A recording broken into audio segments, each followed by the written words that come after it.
We are joined tonight by the Utah Utes, who advanced to the National Championship Finals on Saturday.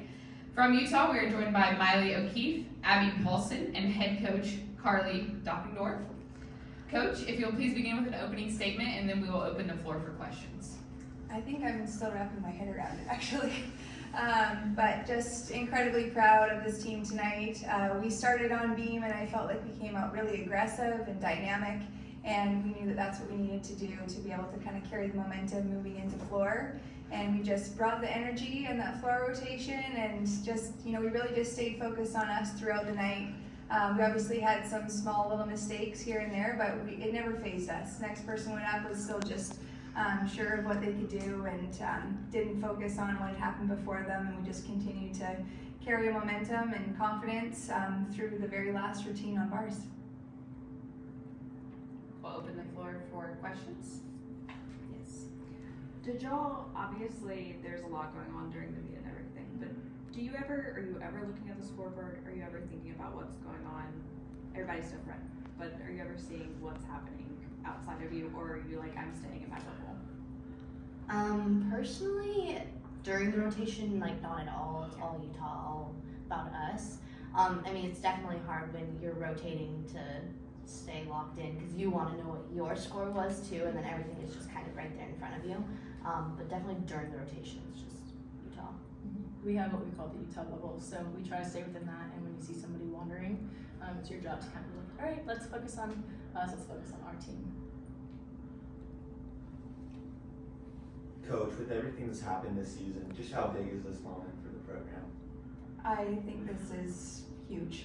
I think that we had a lot of cards laid against us this season, and we could have had a lot of excuses for why we didn't even make it here, let alone making it to the Final Four, and this team chose to never use any excuse for holding them back from what they were truly capable of doing. So this is, I think, maybe one of my most proudest moments, honestly, coaching, just because it really came down to them, and just continuing to push through even when it felt like maybe we couldn't. They just continued to take that next step forward, and finding ourselves now in the Final Four. Abby, can you speak to just the energy in the arena tonight? I felt like the Utah Utes fans were bringing it every single rotation. What did you feel like when you were competing tonight? Our fans are the absolute best. They were so loud and so energetic, and that's exactly what we want from people who travel across the country to come and support us. We're just so grateful. I like when there's a lot of energy, at least. That's what we're used to at the Huntsman, and I just love seeing that out here in Fort Worth. Yes. There's there's a women's sports revolution happening right now. What are your thoughts on it for all of you? What are your thoughts on it, and have you kind of felt the shockwaves of that? Obviously at Utah you'll have great attendance and you have great supporters, but has it been taken up a notch this year by everything else going on, even in different sports? I love seeing women's sports succeed. I'm a very big advocate for both women's sports and also just women in the workplace and anywhere else in life that they might be succeeding in. So I'm so excited to see just how big it's gotten with Caitlin Clark in basketball, and the biggest viewership ever for NCAA women's basketball at the championship. Now hopefully we can push those same types of records this weekend. It is just amazing, and I love feeling like we are finally being seen. Well, I'm a mom, and I have two daughters that are 7 and 9, and I think that it's amazing to see women's sports continue to grow in the forefront, and just to feel empowerment for women. They obviously look up to these amazing athletes, but just to see more women's sports on TV, I think it just gives little girls the opportunity to dream big and feel like they're equal when it comes to sports.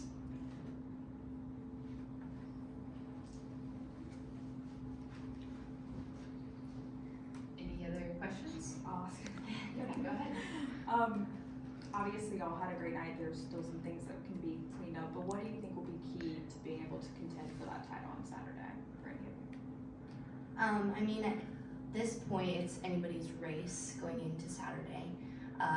Obviously, it's going to come down to little details like sticking your landings, 180 splits, and that kind of thing. And I think it's great that honestly we didn't go lights out tonight. It leaves room for improvement, or else when you go lights out and then you have to do it again back to back, it kind of puts a little extra pressure on you.